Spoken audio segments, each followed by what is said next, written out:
Assalamualaikum warahmatullahi wabarakatuh.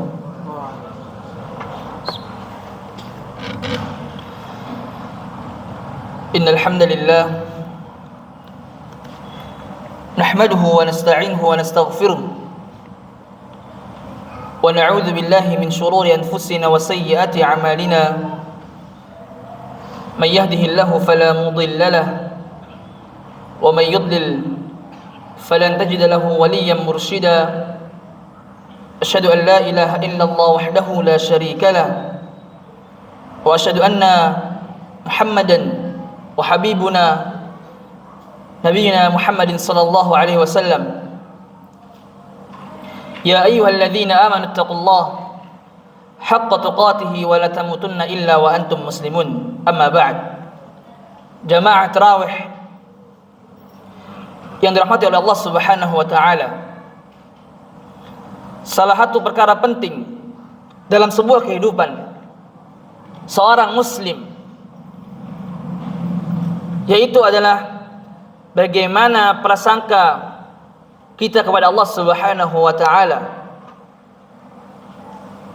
Bersabda dalam hadis qudsi Rasulullah sallallahu alaihi wasallam, qala Allah taala, ana 'inda dhanni 'abdin.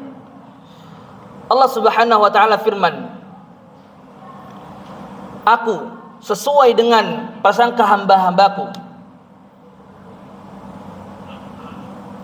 Hadis ini mengajarkan kepada kita semua bahwasanya Allah Subhanahu wa taala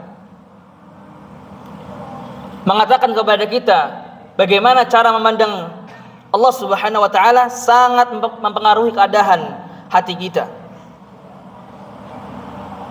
Yang pertama adalah makna husnuzan kepada Allah Subhanahu wa taala. Husnuzan kepada Allah Subhanahu wa taala itu adalah artinya meyakini bahwa semua takdir Allah Subhanahu wa taala pasti mengandung semua kebaikan. Walaupun kita belum memahami hikmahnya. Allah Subhanahu wa taala firman dalam surah Al-Qur'an,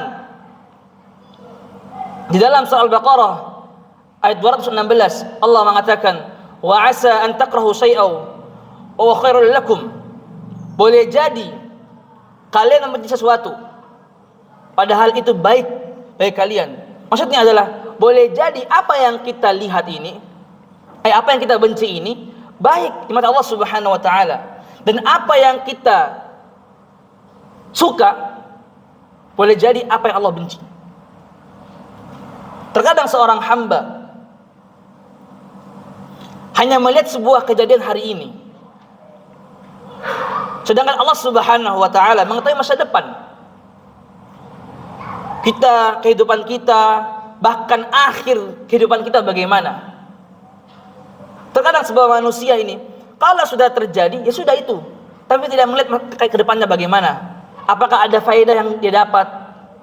Contohnya kalau kita diberikan musibah sama Allah Subhanahu wa taala, boleh jadi di balik musibah tersebut ada sebuah faedah yang baik dari Allah Subhanahu wa taala. Pentingnya adalah husnuzan kepada Allah Subhanahu wa taala. Apa yang hari ini terasa berat bisa jadi jalan menuju kebaikan yang besar di masa depan. Mungkin langkah kita berat, fase-fase kita itu berat. Boleh jadi di masa depan Allah berikan langkah kita menuju kebaikan semakin ringan. Yang kedua, ujian adalah bagian dari kasih sayang Allah Subhanahu wa taala.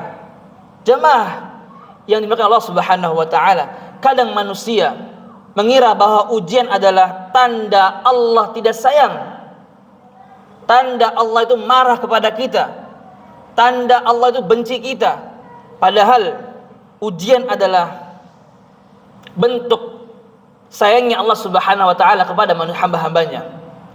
Rasulullah sallallahu alaihi wasallam bersabda, besarnya pahala sebanding dengan besarnya ujian. Artinya semakin besar ujian seseorang, semakin besar pula pahala yang dia dapatkan.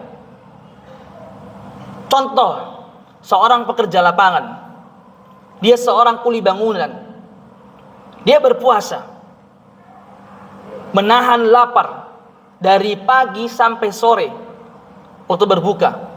Apakah ini sebuah ujian? Sebuah ujian dari Allah Subhanahu wa taala. Ujian yang dapatkan adalah dia lelah, memacul, menata bata-bata, mengaduk semen. Beda dengan ujian seorang yang di kantor, yang mana dia mendapatkan AC, tentu pahalanya berbeda. Maka dari itu, ketika seorang hamba diberikan ujian oleh Allah Subhanahu wa taala, ingatlah bahwasanya ketika kita mendapatkan ujian, bahwasanya di balik tersebut ada pahala yang besar yang kita dapatkan. Yang ketiga, kisah Nabi Yunus dalam kesulitan. Lihatlah kisah Nabi Yunus alaihissalam.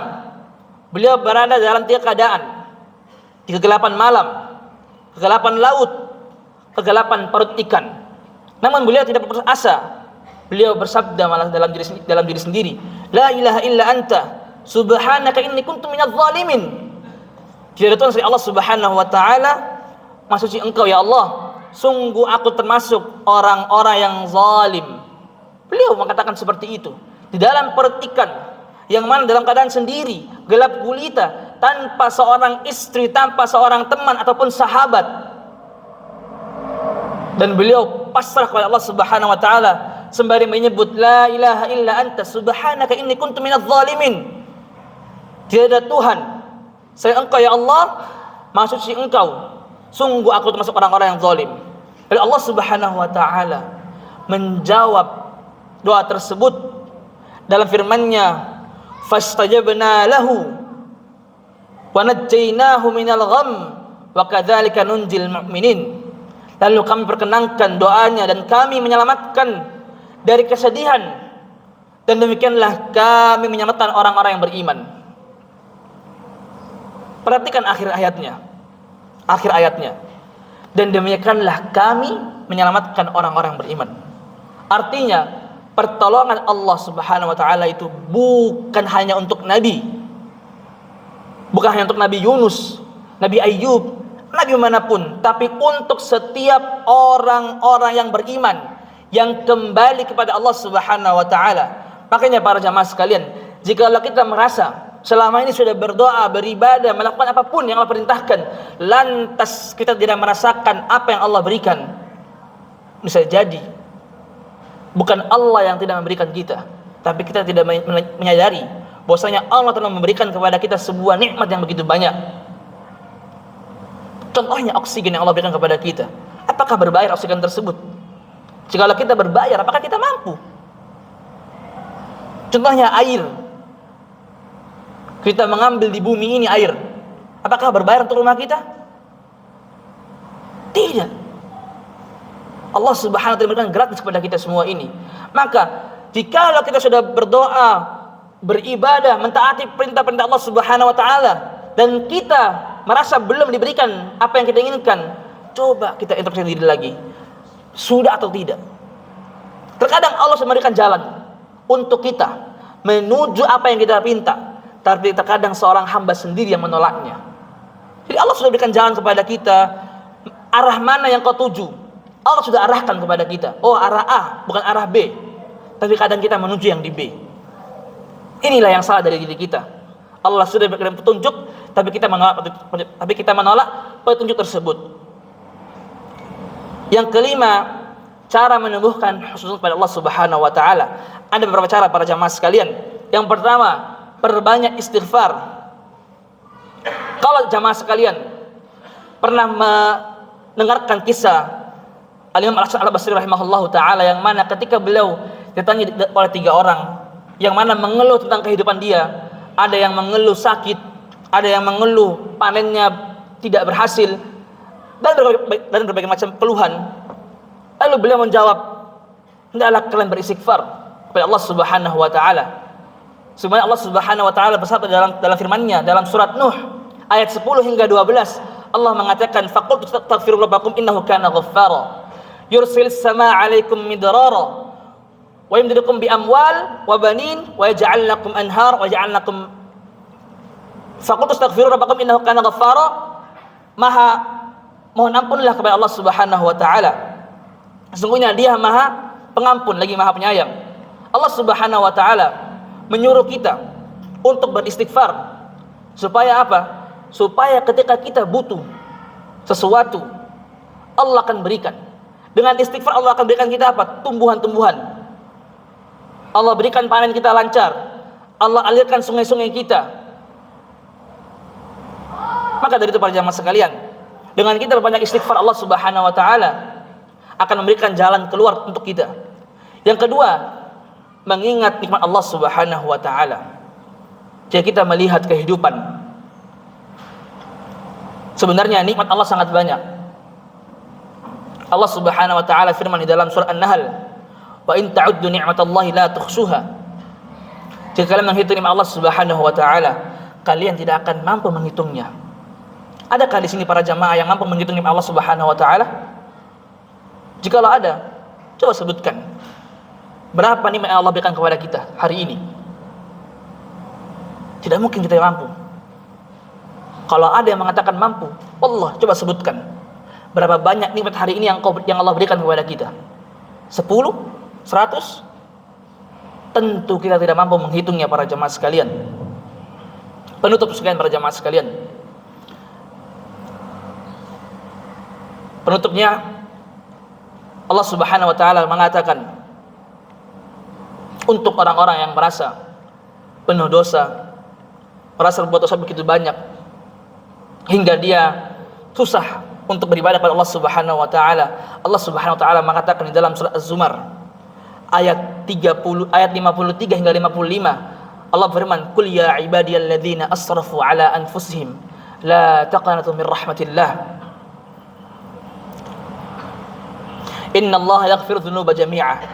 Allah mengatakan, wahai hamba-hambaku yang melampaui batas terhadap diri mereka sendiri, janganlah kamu berputus asa dari rahmat Allah Subhanahu wa taala. Sungguhnya Allah Subhanahu wa taala mengampuni dosa-dosa semuanya.